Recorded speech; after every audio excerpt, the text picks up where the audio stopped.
Hi guys, good morning. Bale, ang gagawin po natin ngayon, gagawa tayo ng magtitimpla tayo ng kape. Ang mga materialis po natin, tasa, mayroong mainit na tubig, magpakulo, kutsara para pagsandok sa asukal. O ito, asukal, sugar, at saka yung kape natin, at saka yung gunting. First, lagyan natin ng mainit na tubig yung tasa.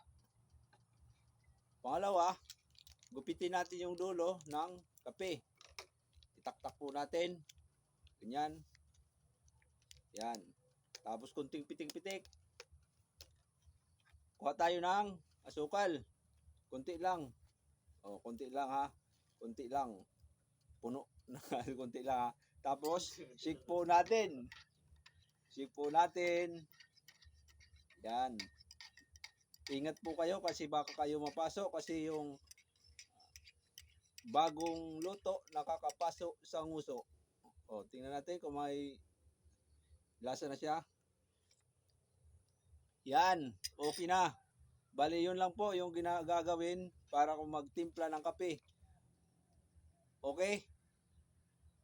Thank you.